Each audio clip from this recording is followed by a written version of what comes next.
So I want to really welcome our speaker today, Tiziana, who is a professor in the Boston College School of Social Work. Before coming into academia, Tiziana did a great deal of work in the nonprofit world and a lot focusing on inequality and poverty and social justice. She also really has a tremendous amount of experience working with a wide range of media outlets. So she's published and provided commentary with CNN, MSNBC, The Hill, the Boston Globe, WBUR, who's our local NPR station here in Boston, where she frequently hosts Radio Boston and other programming there, and lots of other places as well. So I'm really quite privileged to be able to share her with all of you and to call her my colleague and my friend.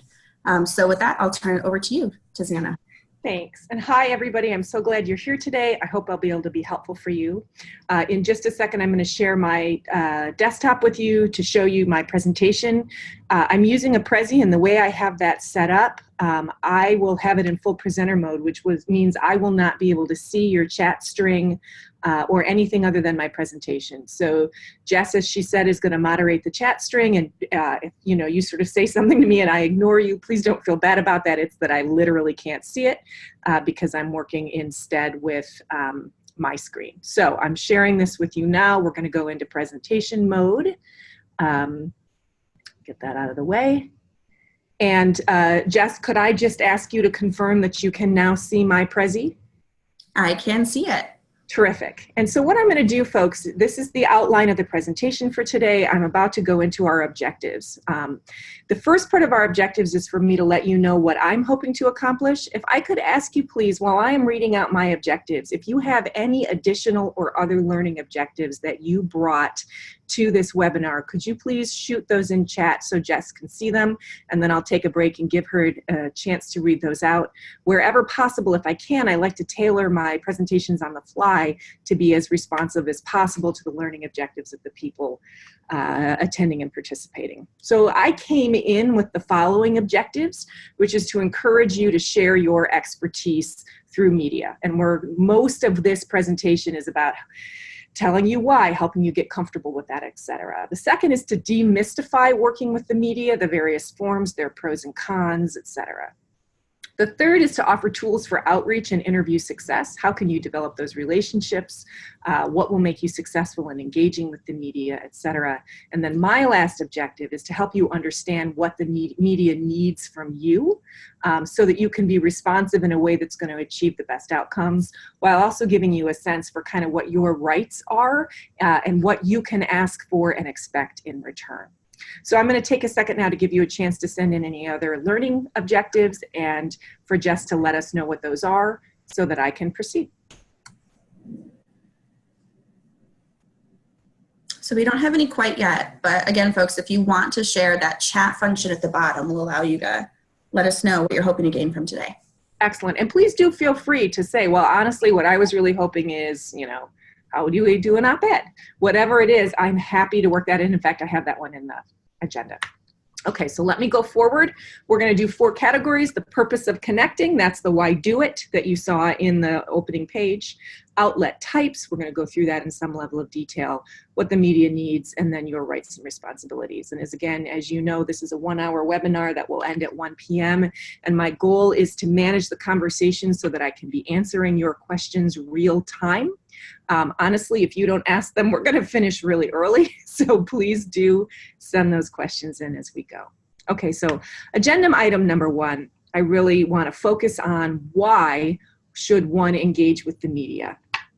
The media can widely be considered a mixed bag, and obviously in the last few years the reputation of the media has taken a number of hits, and there are those who believe that it's hard or not worth it to try to engage about stories, research, ideas, current events with journalists and the broader media landscape. Our perceptions run everywhere from it's not effective, or it's immodest for me to want to be engaged in that way, or I don't believe in self-promotion, or it's hard and I don't understand how to get started, or it's not as valued in my profession, it's sort of seen as less valued or lowbrow, etc. I'm hoping to debunk all of those things through 3 ideas. We engage with the media because it's a chance to explain, it's a chance to educate, and it's a chance to advocate. So on the level of explain, when people engage with a story, an idea, a piece of research, a current event, content that you've written, it gives you the opportunity to shape the path of the story with your knowledge. This is really a chance to explain to people, here's how X works, or I've discovered something new, here's why it's important to you. Especially if there's a story already happening, it's a current event and people are seeking expert commentary, somebody is shaping the path of that story. Somebody is shaping people's awareness. And if you have expertise and the desire to share that expertise, it's a real opportunity for you to do that. One of the things that I've learned over the years in working extensively with reporters is early on in a story especially, they don't know even what the right questions to ask are. So you may be able to shape the arc of something that's going to be in the media regardless. By engaging with that journalist, you may be able to shape the arc of future stories. You may even be able to shape the arc of how they engage with a different story in the future. So if it's a story about domestic violence, or it's a story about community trauma, your conversation in that moment with the journalist, if it's a story-driven contact, actually shapes how they're going to engage with the next story they do as well. Let me just stop there for a second and see if there are any questions. Not yet. Okay. So next, you have a chance to educate. Again, often the reputation people get is for being media hounds. I want to be out there. I want my face out there. I want my name out there. I want my stuff out there. I really perceive engaging in public discussion through various media outlets, whether it's a comment in a story or writing an op-ed or being on a news panel about a current event. I see it as an extended classroom. So to the extent that you want to educate people, to the extent that you have the ability to do that, whether you're a professional educator or simply a practitioner who has deep knowledge in the field, this is a chance to reach a very big classroom. And I know that SCRA believes in giving away science. It is hard to give it away broader or more effectively or in the moment better than through engaging with the media. So that is, I would argue, the second reason. This is, again, especially true if the story is happening anyway. If there is a current event that is relevant to what you do, that story is happening. That classroom is going to learn something. You have an opportunity to use the science and your knowledge to shape their learning and understanding.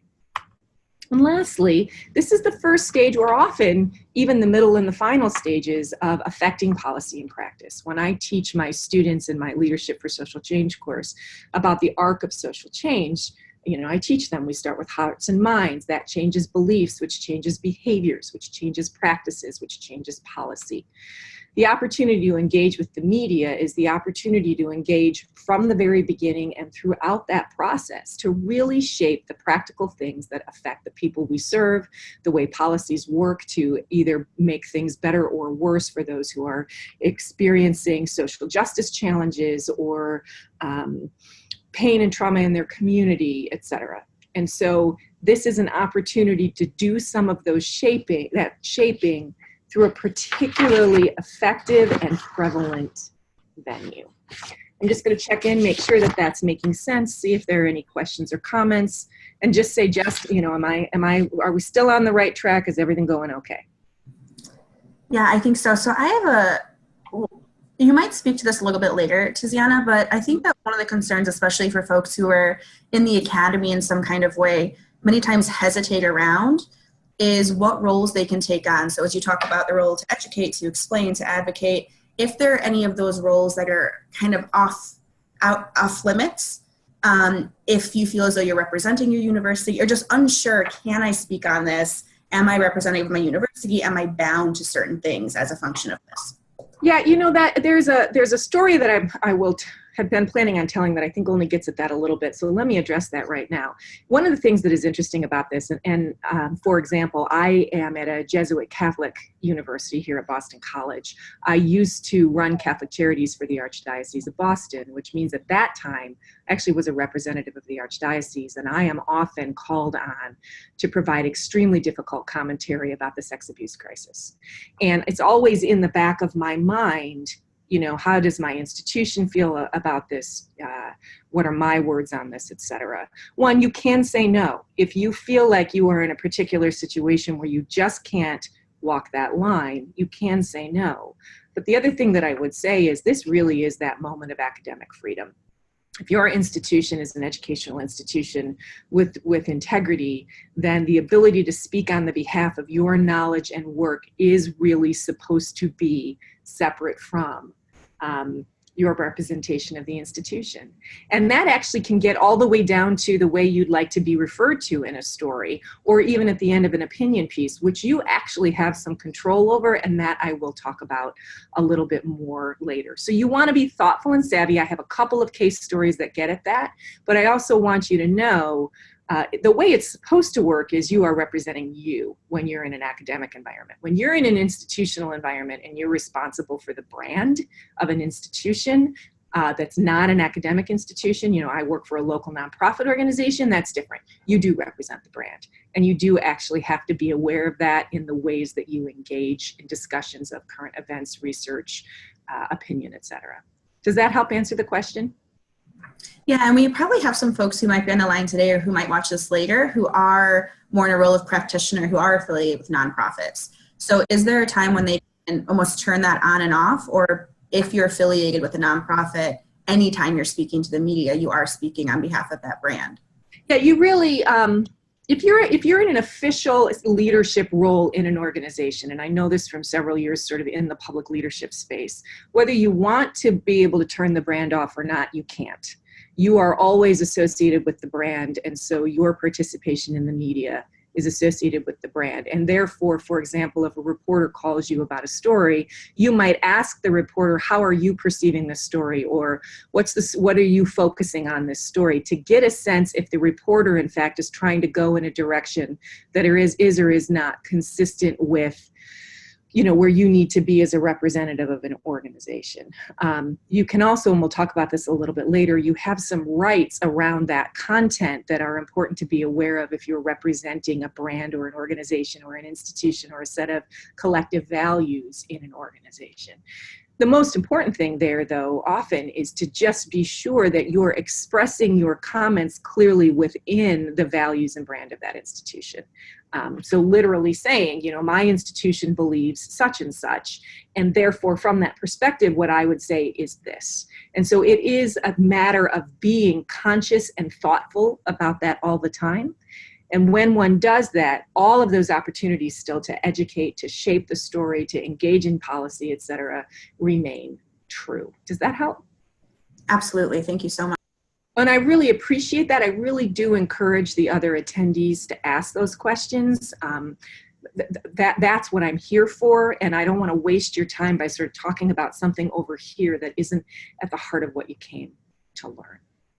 All right, so let me know when they come. I'm going to look at the outlet types quickly. This section, there should be some part of this where you'll think, duh, I already knew that, but I don't think all of it is. So the goal across this whole section is there should be one or two things for each person in here that may at least be something you weren't quite aware of or haven't thought of before.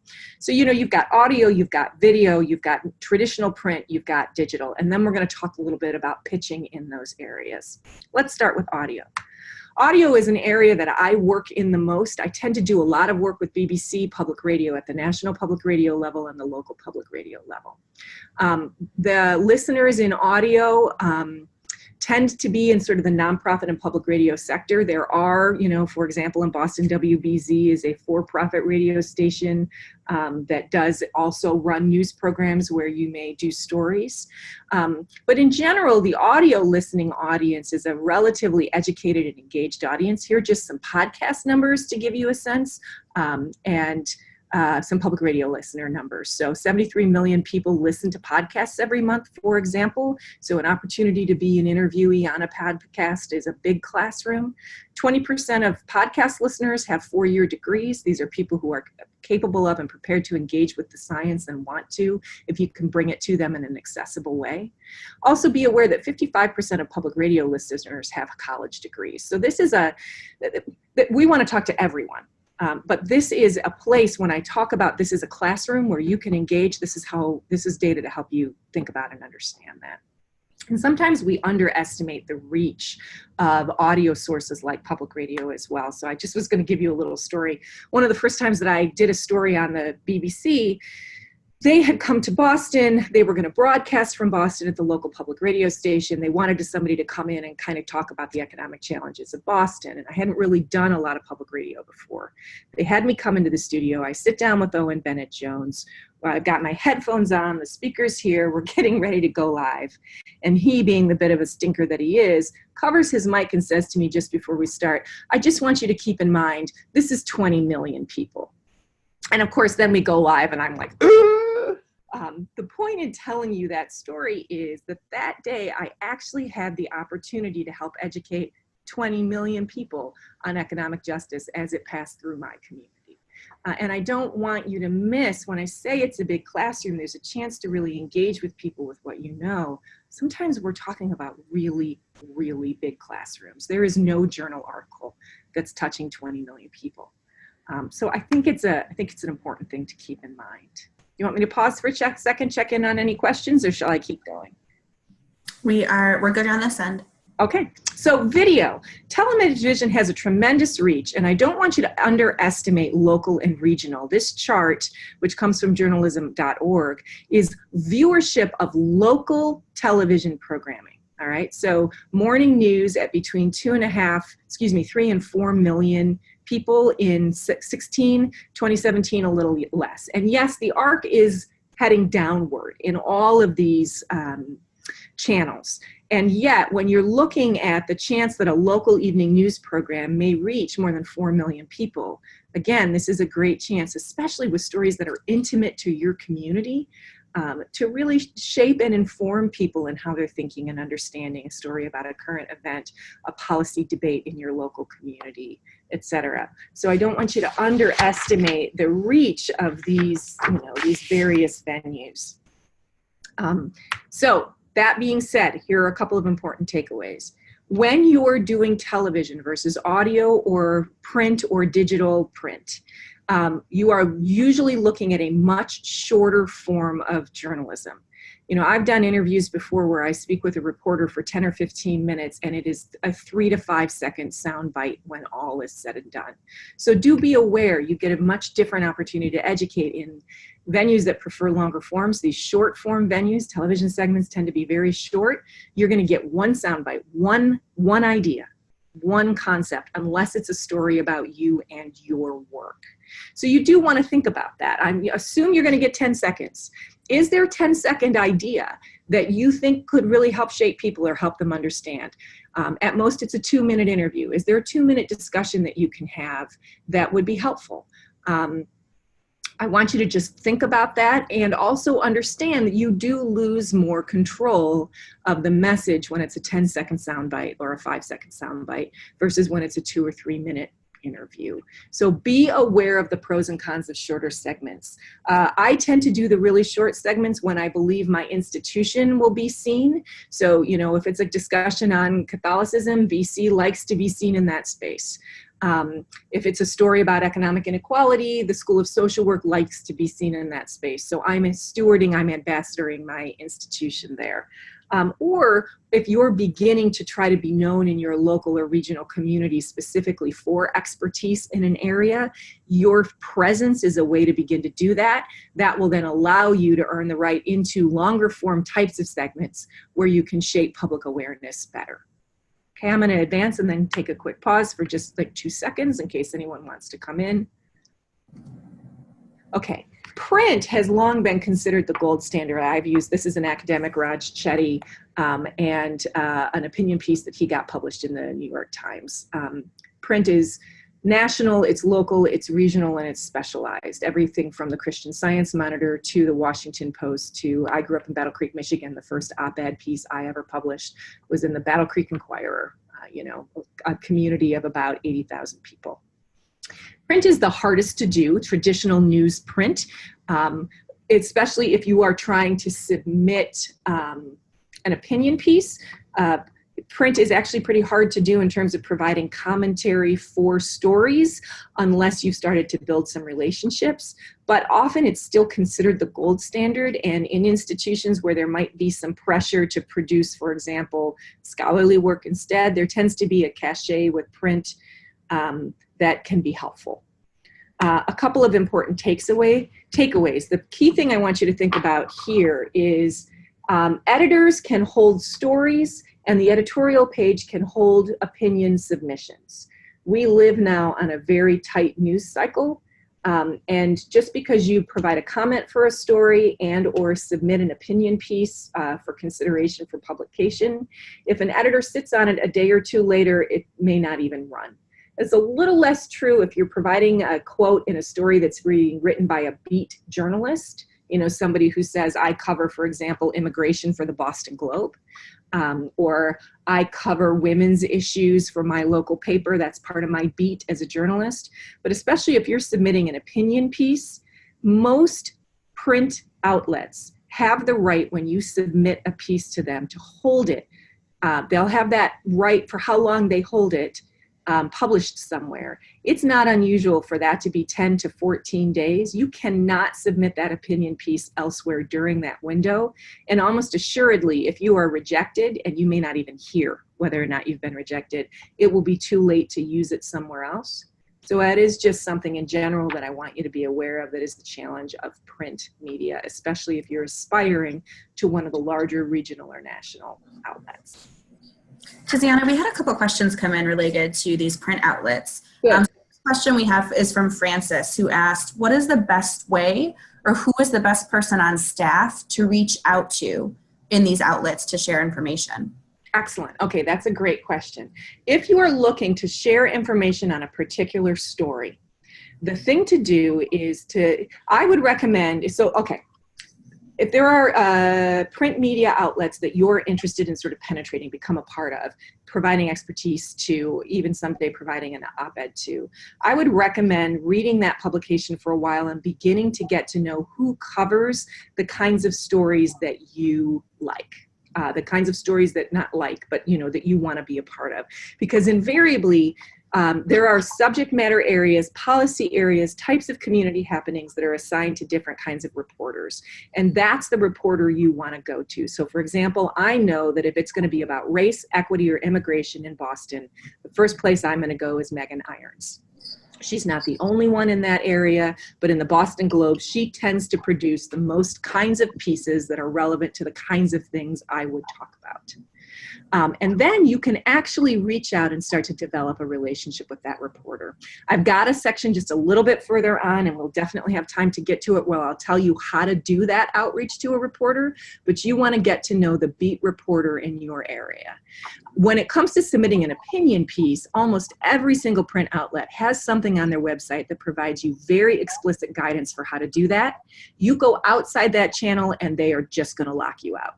That being said, if you're in a smaller community like I was in Battle Creek, Michigan, I also reached out to Steve Smith, who I knew was the opinion page editor, and said, listen, I am interested in the future in presenting op-eds for the paper. I promised to go through the guidelines. I've done my homework. I know what they are, but I wanted to let you know of my interest and ask you if you had any advice, guidance, or needs, editorial or opinion needs. It's completely reasonable to do that. You know, they have content they have to produce, and you can be helpful to them, and they'll actually, often you'll be surprised, often they'll actually appreciate that. Does that help answer the question, I hope? Francis, let me know if it doesn't. Shall I keep going, Jess, or do you want to ask some more questions? I have one other question I wanted to raise in relation to this. So someone had asked kind of Callie had asked, how do we find out about stories that are being worked on that relate to our expertise before they come out? But I think you already really spoke well to that, of getting to know who the different reporters are, what are the different areas that they're covering. That's right. That's right. Oh, I'm sorry. Please go ahead. Kelly also raised, what about for video or digital? So you talked about kind of short form, and when you are doing those interviews or clips or things, are there ways to become a part of those conversations, or to know when things might be coming out that you can lend your expertise to? Because in written form, we can see which reporters cover which pieces, but is there an analog if we're thinking of video or digital? So great question. The way it's all about building relationships. So for example, I'll use another Boston example. New England Cable News is kind of the regional New England cable television news program. And there are a couple of journalists that I've gotten to know there because I've helped them on stories in the past, and a couple of producers. And as I've gotten to know them, they know what my areas of expertise are. So now if they are thinking about a story in a particular area, they are going to reach out to me. They're going to say, I'm thinking about doing this. Who could I talk to? Do you have any advice for me on how to think about this story? Or we're thinking about doing this on the show next week. Not sure we're going to do it yet, but if we are you available? Once they know that you are a person who solves problems for them by providing information and resources, you'll know the stories because they're going to use you as a resource. And that really is the way to do it. And it really, there is not this sort of black box that they're inside and you're not allowed to go into unless invited. So if you see a story in the television news or on your local radio station or in print, and you think the person did a fantastic job, shoot them a note. Really appreciated that story. You know, there was this idea that I think is really important for people to understand, which is X, you did a great job reporting it. If I can be a resource to you in the future, please don't hesitate to call. Here's my contact information. It's completely thoughtful and reasonable to do that. Does that help? Extremely helpful. Thank you. Yeah. Okay, so let's just keep going through our digital. Okay, so digital is kind of the new frontier. The three things I want you to understand is that the pro is it is abundant. There are many, many ways. Digital news sites, digital opinion sites, streaming news, etc. It's also patchy and unpredictable. One of the things that I put on the screen here for you to see is, you know, I was a Huffington Post blogger for a long time. And then one day they didn't have Huffington Post contributing bloggers anymore. They just didn't do that anymore. That kind of thing is much more likely in the digital space. It's a little more patchy, a little more unpredictable in terms of quality, duration, etc. But there's also a wonderful abundance of it, and they do a really good job of reaching very specific target audiences. So a couple of things to think about there. Over time, it's probably good to get to know who the quality outlets are that both either provide general news that you might want to be a part of, or are in your neighborhood and community, or have a specialty focus that you think is relevant to the work that you do. So for example, I think about Vox.com, which is a very data-oriented national digital-only news sort of multi-digital channel. I know that they're reputable, they do quality journalism, etc. I think a little differently about BuzzFeed. Although interestingly, BuzzFeed now has an entire news department and do consider themselves and are increasingly beginning to be considered in the broader world a credible news source. So beginning to get to know who those sources are and then approaching them the exact same way you do any other platform. So the platforms are different, they're reached by different people, but they're often engaged with in the same way. And the last thing I'll say in this space is don't forget that there is some real power to do self-publishing. I did a piece I wrote, I think this was it's about a year ago now. And I felt very strongly about it. I shopped at a couple of places, got turned down very quickly, knew that the window was running out where anybody would run it because the story was just getting old, but it was important to me to say something about it. So I have an account on Medium. Anyone can have one. Medium is a public, free blogging space. I put that story up on Medium. I put it out in my social media, this op-ed piece. And interestingly, one of the producers who I know well and followed me called me and said, you know what, that's actually kind of interesting. Let's have you on the show. Let's do a segment on that, right? So I actually couldn't get anyone interested. I self-published, and that led to both television, and then later there's a radio guy that I work with a lot out of California who also saw it and had some time to fill on his show and called me and said, want to come on live today? He's got about a 15 million person listenership. Want to come on today and talk about this? I thought it was kind of interesting. So don't forget the power of self-publishing. There's a lot of great ways to get your thoughts, your research, your take out there, and then use your own networks to begin to carry it forward. I think that's all on this section, except for the tips for pitching. Great, so some of you had already started to ask about this, and I've talked about a bunch of this, but let me just add a little bit more to it. You do want to know who's on your beat, who's assigned to cover the kinds of things that you can be helpful with. You want to be, I'm going to come back to this hook thing in a minute. It's a really incredibly important concept. All right. Who else can they talk to and how to reach them? So when his name is out of my head, Evan, whose last name is just out of my head, who does data-driven reporting, he's like the policy wonk for the Boston Globe. Evan, sometimes when he wants to do a piece on something that I don't know, but he thinks someone in my network might, he'll call me and he'll say, hey, who could I talk to about such and such? I not only tell him who he can talk to, I give him that person's contact information, and then I then introduce him. That makes me more of a resource to Evan, who then will reach out to me again on his next story, maybe to have me provide some commentary. If you're going to reach out to somebody on the beat, let them know very explicitly and very concisely, here's what I can offer. Hey, I've been following your stuff. You do great work. I'd love to be a resource for you. If you are ever writing on either the following kinds of subjects, blah, blah, blah, or more stories like the ones you've done before, which are blah, blah, blah, here's my contact information. I'd love to be a resource for you. And if you're pushing them through a press release or a phone call about some new piece of research or data you have, you need to not only tell them why it's new, but you need to be able to tell them why they should care. And be understanding that is not the same reason that you care. That you care is clear, but they don't, unless you give them a reason to care. Hey, I have this new piece of research. My findings say X. Remember the last 3 stories that you wrote about Y and Z? Here's how that's relevant. Would you like to know more? Okay, also don't reach out if you can't be available. And when I say available, I mean now. They work on tight time frames. And if you want to build a relationship with a reporter and they learn even once that when they email you, it will be 24 hours before they even hear back from you, you will not hear from them again. All right. Lastly, this idea of the hook.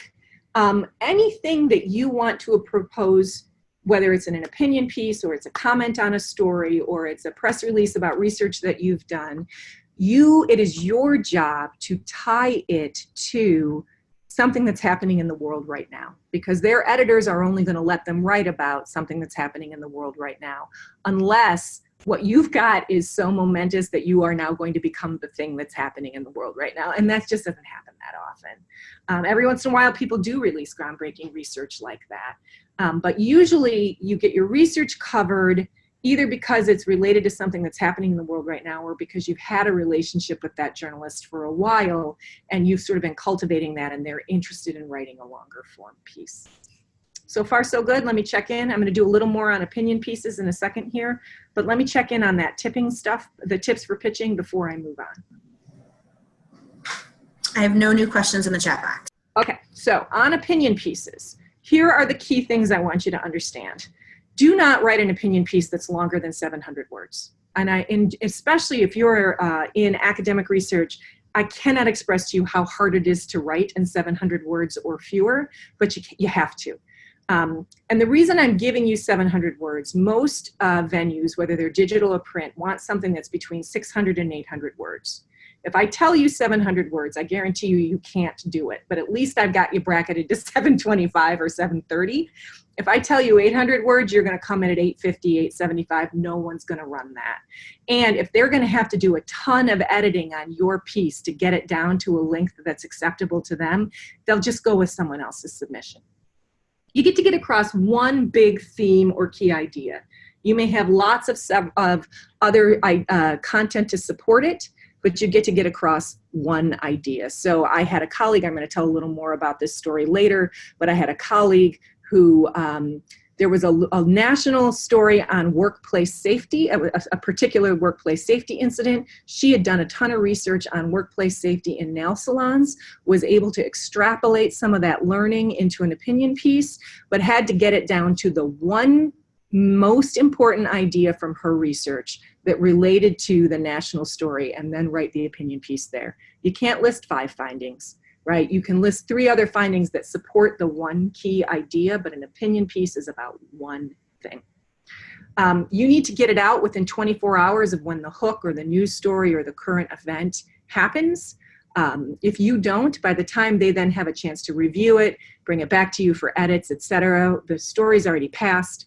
Every once in a while, you've got a window of maybe 5 or 6 days, but understand that today versus when I was doing opinion work, say 7 years ago, you have to have it ready, which means you can pre-write some opinion pieces, have them on hold, and then edit them for a current event hook when that event emerges. I have a piece that I've never successfully published that's been sitting in my computer for about 3 years now on how our systemic racism has actually works almost to the equivalent of internment. Sooner or later, there is going to be a hook where I'm going to be able to edit that piece towards that current event story and pitch it, hopefully with some success. But I've had that piece written for a while. I can refresh data on it, but the sort of the universality of the message that I want to get across is there. And I'll then be able to hopefully use that one day. So you can have it pre-written, have it on hold, and then look for the opportunity to hook it to something current that makes the news outlet want to run it. You got to write it for general readers at 3rd grade level, and you have to stop worrying about what your scholarly community is going to think about it.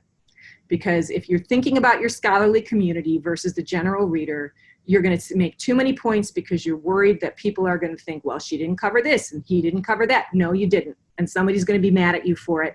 But as soon as you start trying to answer to that, you will write a piece that no one will publish. So it's really important to learn to shift out of that and understand I will never fully satisfy that audience in this format. I have a different audience, and those are the ones I have to have fidelity to. Hopefully that wasn't too generic. I hope that that helps you understand how to think about pitching opinion pieces. I'm going to move the screen and give you a second, Jess, in case there's other stuff that has come up. Tiziana, you might talk about this a little bit later, but I think that last piece around don't worry about impressing or having to sell your story to your scholarly colleagues as well, for many academics is much easier said than done. Oh, it's paralyzing for people. As like a Why younger so few academics are able to successfully shift into the opinion world. And I think part of it too, and you might speak on this a little bit later, but I think there's also a piece on building confidence around knowing that you have some sort of, that you have something to say, essentially, that you can make a contribution somewhere, and overcoming what can sometimes be a paralyzing fear around what if I say the wrong thing or I don't present it with enough nuance or all those things. And so this might, if you're going to come to this later, we can talk about it later, but I just wanted to pause for a minute that last piece, I think, is where a lot of us get stuck. Absolutely. And, you know, I have a story I didn't plan to tell later, so I'll tell it now because it's to that point. This was years ago. I was the executive director of the Hauser Center for Nonprofit Organizations. So, which means that not only was I in an academic environment, but I was there as staff, not as a researcher. And the tsunami that hit Sri Lanka and the surrounding countries had just happened. And MSNBC called the Kennedy School and wanted the executive director of the Hauser Center to comment. And I had written a working paper on disaster relief at one point that was kind of out there. And I was talking to the media person from the Kennedy School, and I'm like, I can't. And he said, why? And I was like, I don't know enough, and there are other colleagues. And he's like, none of the other colleagues are going to make themselves available, and you know 100 times more than the general audience does or the reporter does. And what you do know is going to help people think about what's going on right now. So I went on terrified. I thought, oh my God, I'm going to get fired. People are going to think I'm posturing, you know, et cetera. And so I go live on MSNBC, and they started asking me questions. And the questions were so basic. Like, what's the first thing people do in a disaster, right? Very basic stuff. And I realized, oh, no, really, I can help here. I can just say, well, you know, in international relief and development disaster response, there's, you know, first you do this, then you do this, then you do this. Here's maybe what people are thinking about right now. They wanted to know, how do people give? Oh, well, I know a little bit about philanthropy. I know the things they need to know in this moment. And so once I kept it simple to stuff, I answered the parts of the questions that I could actually be helpful with. And for me, that was a really important moment in understanding the level of expertise that the public needs from you in order to figure out, as general good-willed people, how to engage with the subject is so much less than the expertise you have that there is no question you can be helpful. So stick to what you know and figure out how what you know can help them understand more than they did before they heard from you. Does that make sense? Is that clear in my response? I think that's really helpful, Tiziana. We had another question come in that I wanted to relay to you real quick, and then I'll hand it back over to you. That really asked about how do we get news outlets or the media to be open to talking about topics that the general public normally doesn't want to talk about because they're things that make us sad or not feel good. And so I know you talked about if there's some sort of a hook to attach it to that, but the example that came in was someone who does work around child bereavement. So like children who've lost a sibling or a parent, and this is just sad and hard work and conversations we're frequently not wanting to have. Yeah. And not be up. So how do we, those are important conversations though. So are there ways to? Yes, that's such a great question. Topics? Yeah, so such a great question. And that's a great example. And this is why it's important for you not to see oneself, not to see oneself as being opportunistic in these moments, but being someone who has something to offer the community. So if you're an expert on child bereavement and there is a story, for example, in your local community about a child who lost a parent in a car accident, and it's just a generic example. That is a wonderful opportunity to reach out to a journalist or reporter and say, hey, there's a story you could write about what's going to happen to that child in the 5 to 10 days after we stop paying attention.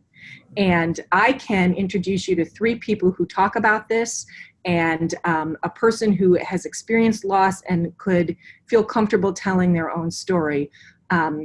If you are interested in writing about this, I can help you with the story. Let's talk.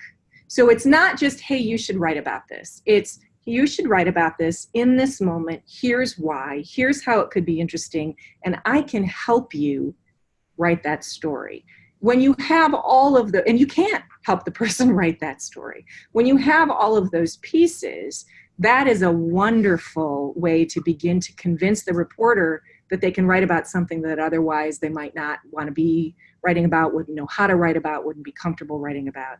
And even if in that case you strike out, you miss, this person now knows, oh, next time there's something like this, I could go back to the person who reached out to me and maybe they can help me think about what is the next story on this? What is something, an angle that can be unique to me as a journalist that will help people think about it in a way they haven't thought about it before. So the key is to help them know the whole story and help them resource it. And if you can do that, that is a wonderful opportunity in your community to help people think about child bereavement. The person asking said that was very helpful. Oh, I'm so glad. I'm really glad. And it really, that's how you do it.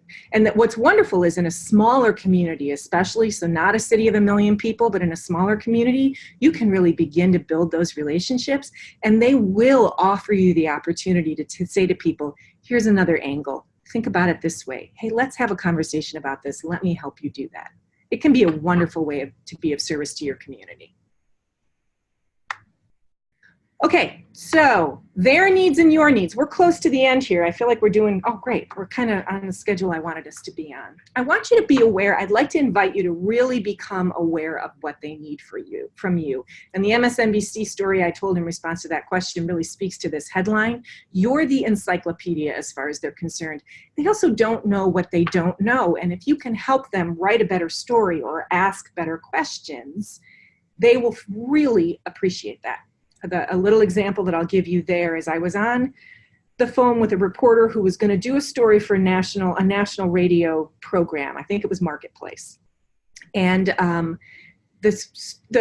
we weren't recording yet. I was helping the reporter, sort of, it's called on background, and we'll talk about that in a minute. And he asked me about equality, but the fact was that's not what he was asking me about. He thought he was asking me about equality, but he was asking me actually about economic mobility. And so I said, can I just take a second to comb something out for you? There are actually 3 things. There's equality of access, there's equality of outcome, there's economic mobility, and there's equity.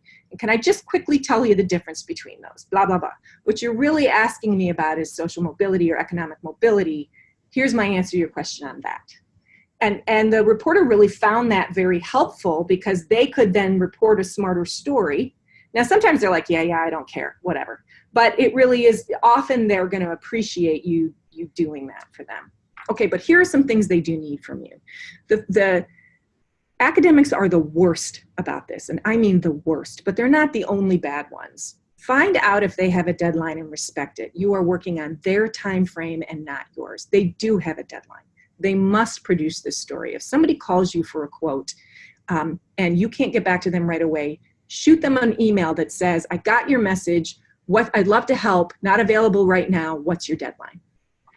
Because if they don't hear from you for 24 hours, that's very frustrating. I had a colleague, I got a call from a producer on Point, which is a really prestigious radio program, who said, do you know anyone in your network who can talk about X?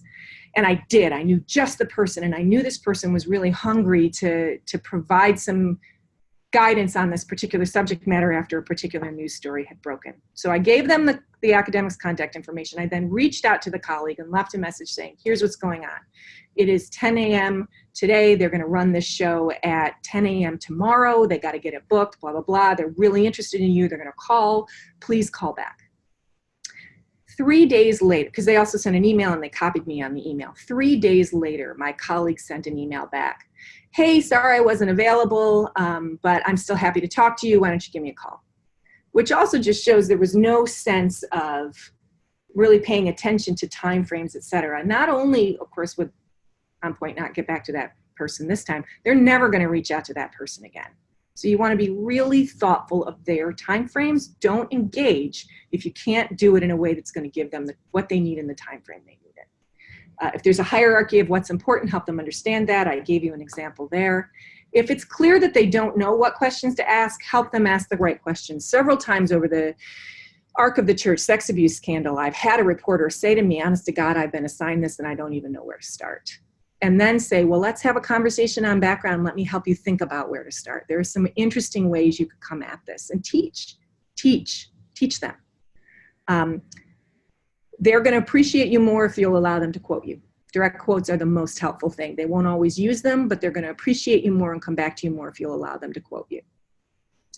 Sometimes, though, they just need help understanding the subject, and you may not appear in the story at all.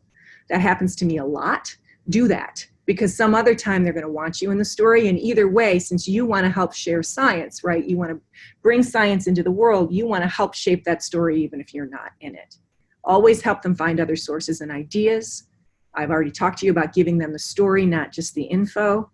And we've already talked about this real relationship. So those are the things I really wanted you to understand about what they need from you. I'm about to now go on to some things that you need, sort of your rights, and things you want to be thinking about asking. But before I do that, I'll take a quick pause. Shoot, I should go back in case there's anything from this screen that people have questions on. I'm mindful that we've got about 10 minutes left. We have nothing in the chat box right now. Okay, so let's do this last little bit. You need some things too, and I want you to, you may not even know what they are, so I want to help you be aware of them. In no particular order. First, whenever it's recorded, whether it's audio or it's video, learn that there is a difference between, I was answering a different one of my bullets. I apologize. The first one is you need to learn, and I want you to know there's a difference between on the record and sometimes what's referred to as off the record. I actually find more frequently it's referred to as on background. You may use that distinction and you have a right to use that distinction. So let me give you an example. I got a call from a reporter at the Atlantic who was going to be doing a very big story, which she has since done, on the Cardinal of the Archdiocese of Boston. And she had wanted to talk to me. And the first thing I said to her was, are you asking me to talk to you right now on the record or on background? On the record meant this is an interview. Anything I say to her is usable in the story. On background means we are having a conversation that she is ethically not allowed to use directly in the story. And I am educating her, and or in that case, what I wanted to do is I wanted to better understand what story she was planning to write before I decided either if I wanted to participate in it or if I wanted to use any of my networks to refer her to. So she said on background, and I said, good, I'm only comfortable with on background right now. And we locked in an ethical pact at that moment. Having had a conversation with her, she then said, this was really helpful. Can we go on the record now, and can I ask you some questions? And I then said, yes, now we can go on the record. We did. She asked me some questions. One of those did appear in the final story. At any point in a discussion with a reporter, you can say, I'd like to go off the record. I'd like to put this on background. I'm only going to answer that question if it's on background. You always have that right, and they have an ethical obligation to respect it. Only ever once in my professional career did I speak to a reporter on background who then used something I said. It's an extremely rare thing to have happen.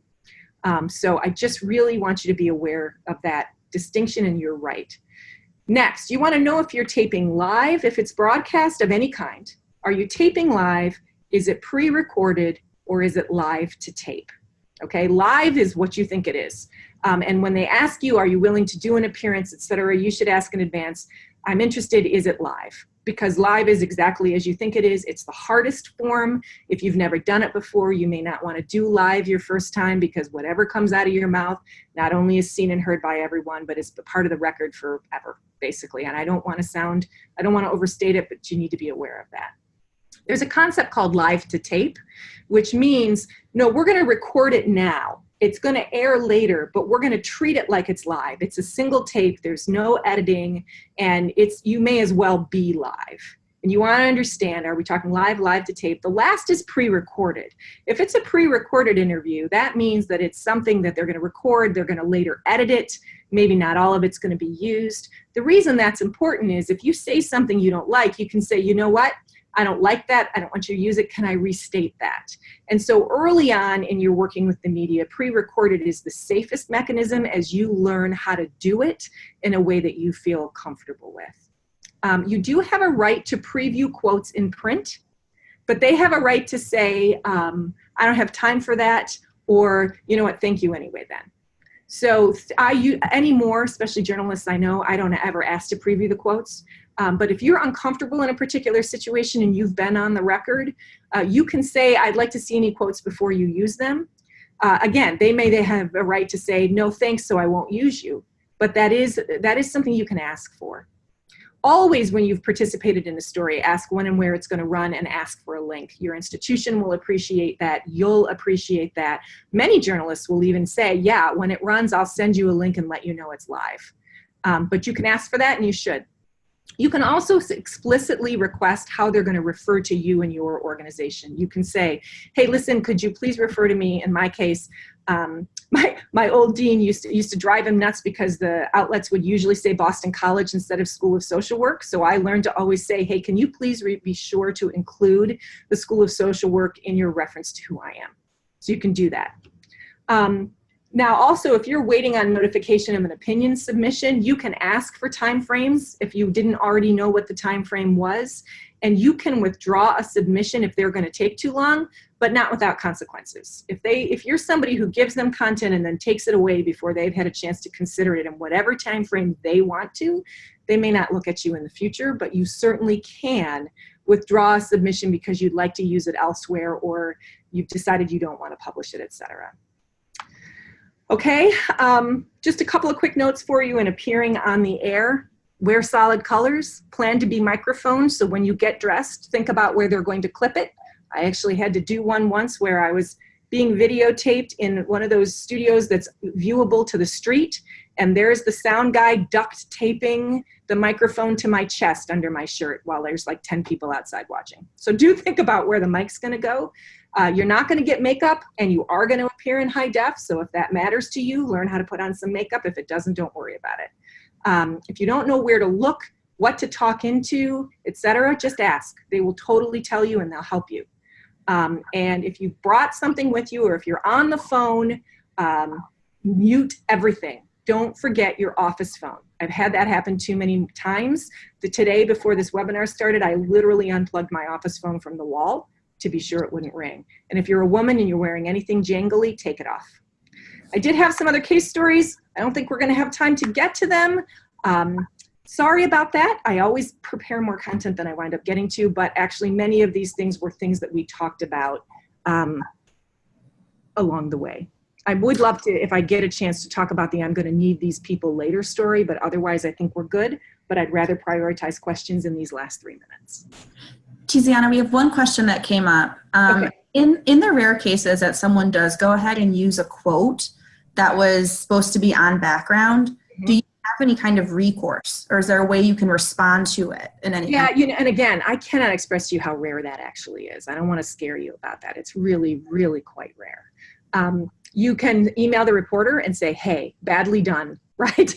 I said that was on background. I don't appreciate that. You can then copy whoever you need to copy in your organization to cover yourself for that. You can also speak to the editor, to the person that that person works for, but you know how this works, right? In all professional environments, when we slap somebody for something they've done wrong, they don't love us in the future. And you know, you just got to think about the balance of consequences versus, can I let this slide this one time? What you certainly never do is never, ever work with that reporter again, and don't refer anyone else to that reporter either. Anything else? That's really helpful. Those are all the questions we have that have popped up so far, so we would love to close with this story. Okay, so just this one other story, this I'm going to need these people later story. I had a colleague who decided against submitting an op-ed, and I wanted to share this because the arc of life is long and your relationships are important. She wrote a brilliant piece that had to do with nursing and something that was happening in our community around nursing. It was smart, it was right, and it would have shaped the conversation in a pretty significant way before a ballot vote. But as she read the story, and she had a couple of quick close friends read this op-ed, she realized there was no way that people in the nursing community weren't going to think she was against them, even though she wasn't. And she knew that her future relationship relied on her future work relied on relationships with the nursing community. And at the end of the day, her ability to produce research that would shape the science in the future was more important than her ability to influence this one public policy moment. And she decided not to submit the piece, which I think was smart because it was a big enough deal that I think if she had submitted it, it would have run for sure. So also think about, you never have to do something for the media in the short term, ever, that is going to affect your ability to be effective in your work in the long term. Always hit the pause button if that you have any concern about that. That's it. Fantastic. And we are so glad. So thank you so much for your time, Tiziana, and thank you so much to those of us who joined us today. The recording is usually made available. Jean, do you want to chime in and just tell us where people can find it if they want to view it later? We will put it on the Criminal Justice Interest Group. Actually, we won't do that. We'll put it under webinars on the SCRA website. If you go to resources and webinars, we're there. It will also be on the SCRA YouTube channel.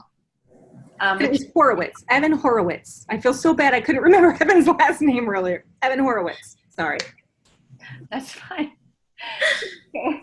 So yeah, and you can just search for the SCRA YouTube channel and see all of the other ones that Jessica has shepherded over the last year. Great. Thank you so much. And Tiziana, we're having folks chime in on the chat line too, saying thank you, so informative. I'm so glad it was helpful. Thanks for giving me the opportunity to share what I've learned. Thank you so much. Take care. All right, take care. Bye.